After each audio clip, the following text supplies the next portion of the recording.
She's a professional performance artist and publisher. Janet has edits 2 literary magazines while running Scars Publications, and the links are in the program.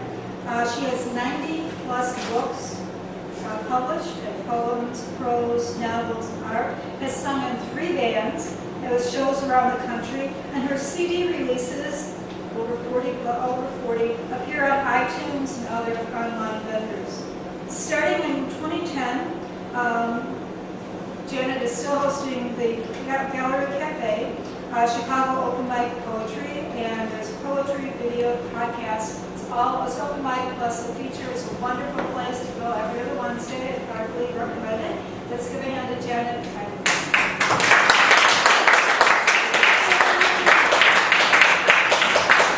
Thank you very much. But before you leave, I was going to say, I just brought something over. I wanted to give you a couple copies of a checkbook of stuff that I have. I apologize. Some of the chapbooks of things that I have and will be performing tonight are in this little collection, and if she could, she saw Kate. I would give this copy to Elizabeth if she wanted to come back, and if people wanted to have copies of it, I have this. To let you know, back in '09, I met the man of South Africa, Francois Leroux, when he set up music for poetry of mine for a show that we were doing. A phenomenal musician that travels regularly, and actually just 2 days ago he was in Chicago, and he talked to me a lot about this most recent project I was working on, which was to write poetry, believe it or not, for every element in the periodic table. So he actually gave me music that is going to be going with this, and I am going to, I'm just going to, she's left me, but one copy is for you, my darling, left, but I'm going to pass these around. Thank you, darling. Just let somebody have them. I only have 3, so. Anybody want to follow along? Anybody want to follow along? I know the Bobsters like but thank you very much. And so he gave me music that I have set in these. And yes, I have tried to make them actually talk about connections around the world, as well as some humor with some interplanetary talk as well in there. So the music that you're going to be hearing is from Francois, and it's actually called Entering the Runes. I'm just going to let this music run in the background between all of them. And I'll try to keep the titles and everything short in between them. But this first one, each one's going to have a number. It is number 25 in the periodic table, and it's manganese. And I hope that this will be appropriately done.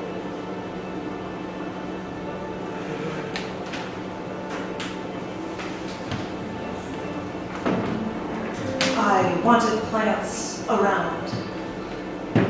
She always had plants around. Everything thrived with her.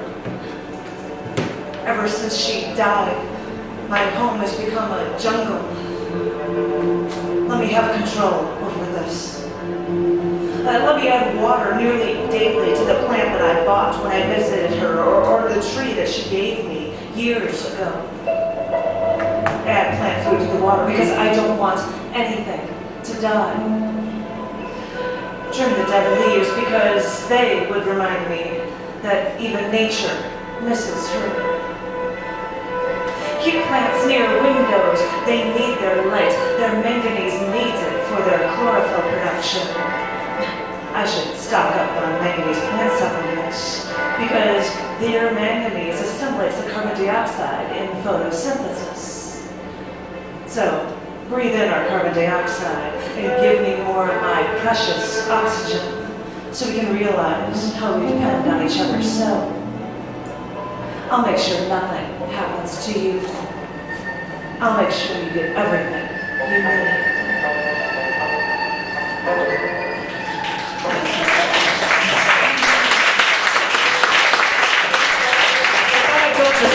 Looking. The periodic table, thank you, message on there. This next one, for my global talk is actually the second heaviest element in the periodic table. It is 117. It is so rare that they don't even have a name for it yet, so they get the Latin name 117.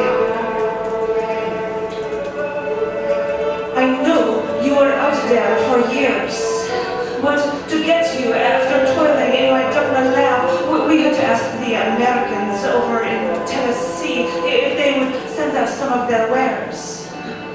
But years passed before I could get 22 milligrams of berkelium so I could work in Moscow Oblast to get you into my sights. All that time, all I could do was research, hope.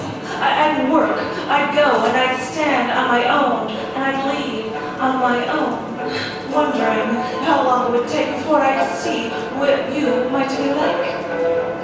You see, I used to work in a pharmacy at Nevsky Prospect in Leningrad, and that's when I fell in love with the idea of chemicals, and I loved the idea, and I wanted to learn and discover something new.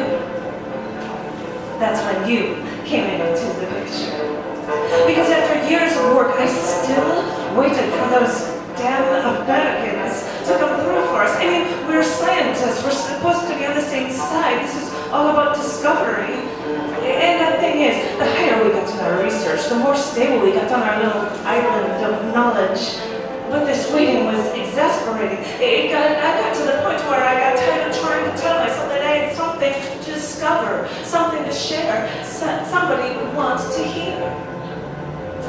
Eventually, they had to ship what I needed to get you in 5 packages wrapped in lead. It flew back and forth across the Atlantic 5 times and was rejected twice by customs.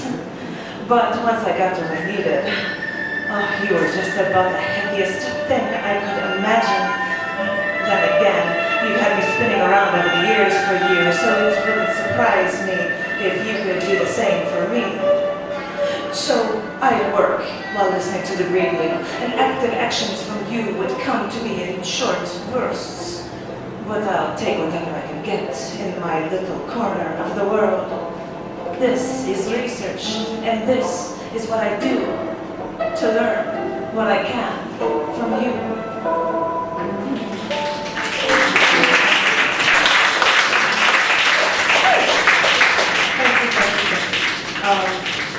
This is one of my more recent elements that I've written, and this one is number 75 in the periodic table. This is rhenium. Okay, so I've been researching these elements in the periodic table, and when I get to rhenium, named for the Rhine River, by the way, I was kind of stumped. What comes to your head when you hear the word rhenium? Other than the fact that rhenium is an LP from Parliament released in 1970, I mean, I was stumped. But hey, this element was named after the Rhine River, stretching through Europe. But in ancient Greek times, they thought of the Rhine as the outermost border of civilization and reason, beyond which were mythical creatures. No lie. But I don't know if that mythical nature of the unknown is what drove scientists to search for this element, to learn everything they could about what was otherwise unknown to them. I mean, Mendeleev, the creator, as we know of the periodic table, he postulated this element's existence, but it wasn't found in his lifetime. And it was later predicted by an English physicist in 1913, but it still hadn't been discovered. But people in different countries kept claiming the discovery through X-ray analysis, but after a ton of dispute, the elusive element was finally found, and all scientists like to think, well, this discovery has to mean something. I mean, we have to use this discovery for something so that people will appreciate our precious work. Well, they found out that rhenium, now that airplanes are being used more and more for both vacationers and business travelers, that it could be used with super alloys to make jet engine parts. Well, I guess that's cool for the jet setters out there. But people figured out that putting lead, after they figured out that putting lead in a high-performance fuel might not be good for the environment, or for people, they found that rhenium could be a catalyst for making lead-free high-octane gasoline. Since we now have the means to travel faster and farther, thanks to rhenium in part, by the way, we might not think of the Rhine as the edge of our existence, with anything beyond it being so mysterious. But when it comes to rhenium, it's one of the rarest elements in Earth's crust. I wonder if that's why it took so long to discover it. And because of its radioactivity, it's used in the treatment of liver cancer and maybe pancreatic cancer too. But with the skyrocketing price of this rare element, scientists still worry about the potential toxicity of rhenium. So, maybe, like the mythical creatures beyond the Rhine the Greeks foretold, maybe, after discovering rhenium, maybe we should be looking at both the bad and the good that can come out of this rare, but radical and remarkable rhenium.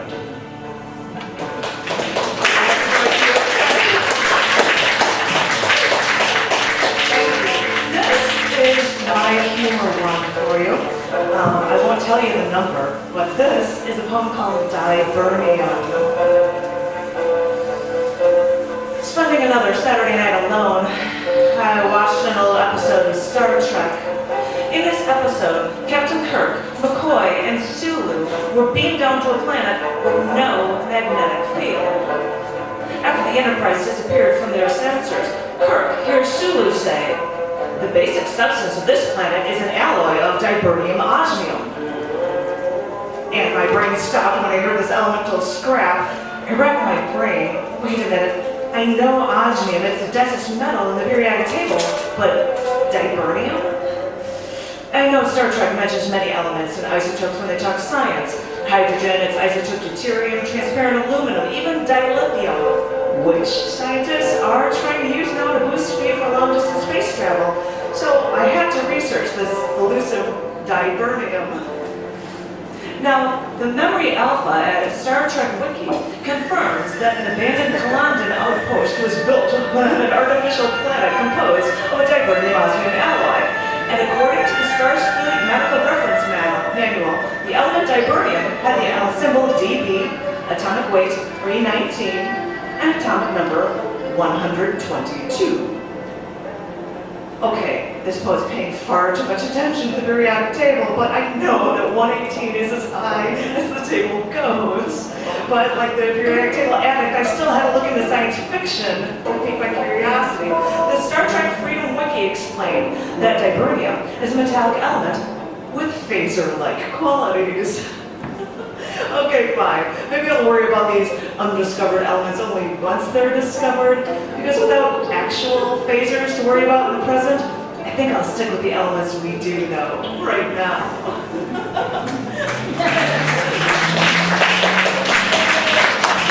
It's spooky when you're hearing periodic table stuff, you start hearing these things, what? Oh, wait, what is that? Lots of research is scary. But I would like to share with you the last periodic table poem I ever wrote. It's the second to last piece here tonight, and this is 107 in the periodic table. This is Boreum. This isn't boring. I mean, you won't be bored with details. Anyone interested in different kinds of attraction should listen close. Because boreum isn't boring if you find fusion fascinating. Think about it for a minute. What are the conditions that bring two bodies together so they join to create something new? Think back to the time of year when you had met people that you later dated. Was it in the summertime when the temperature was high and you were feeling all hot and bothered when you saw that special someone that you were instantly attracted to? Maybe you were taking a break from school or going to the beach to relax, make yourself look just perfect for that one chance encounter that would lead to so much more. I hate to tell you this, but that hot weather attraction is a lot like hot fusion. Chemically speaking, after atoms are split apart, fusion is the art of getting different parts to come together to create something new. The sun's a natural fusion reactor. Nuclear reactors perform fission to split atoms. Nuclear fusion, or hot fusion, uses all of its energy to slam those unlike atoms into each other. Because once they're separated at these high speeds, their parts can create new elements or isotopes. And this is how science discovers synthetic elements. But sometimes that attraction can come not when the temperature is sizzling hot, but when things seem bitter cold and warm bodies have a tendency to group together to conserve their heat. I suppose you can say I am bonded with someone now. And when we met on a train commuting from work, it was the middle of January in a cold Chicago winter. I was fully adorned in a winter coat, a hat, gloves, a headband for my ears, boots, a scarf covering my face. Who knows, maybe that not so hot weather gave us more of a reason to bond, since it was only 3 months after we met that we were engaged to be married. And I hate to say this, but scientifically, there's a method of fusion for this as well. Cold fusion is technically the fusion of things merely at room temperature and not after nuclear super excitement. And as I said, I don't want to bore you with the details, but there are a lot of ways fusion like that can help in the discovery of new elements, like borium. Because back in '81, element 107 was discovered after bombarding bismuth 209 with the accelerated nuclei of chromium-254. They only produced 5 atoms of borium-262, but man, they were excited. They were so attracted to this one man, Niels Bohr, that they wanted to name their element Niels Bohrium for the Danish physicist. But wait, Russian scientists originally wanted to name the element 105 Niels Bohrium. So the Germans here at 107 said, hey, we wanted to give props to Niels Bohr for his work in cold fusion, since that's what we used in the discovery of this element.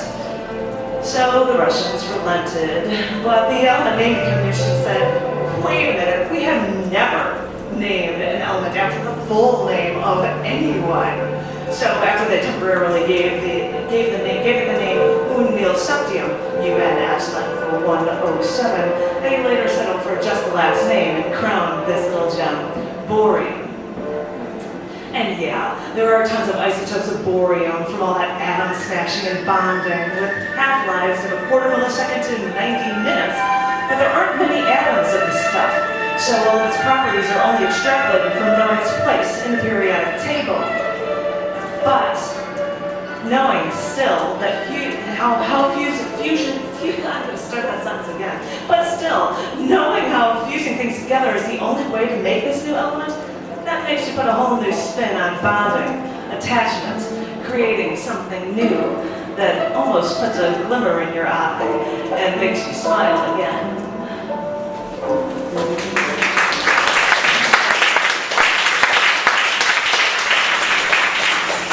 That was the last periodic table element I wrote, but I did happen to discover things about future elements that might be generated from scientists, and as I was doing this research, I came up with this last poem. Thank you all very much. This is called G-Block. While researching cold fusion to learn about the latest periodic table elements, I see a sentence to a link for approaches to element 120, UBN, Unbinyllium. And I think, oh no, this can't be. The periodic table only goes to element 118. So with dread, I followed the link and realized that scientists can't be happy with the elements they've discovered. Of course not. So even though there's no place in the periodic table for any of these new elements, wait a minute. If they're talking about element 120, there has to be talk about element 119. So I looked it up, and of course, UUE Unillium has a wiki webpage too. So I look up their supposed location in the periodic table, and they're off to the left of the table in 2 separate conditional rows. You know, to the left of this, because this is an actual regular table. 119 is in the period 8 in the S block, just like its neighbor, 120.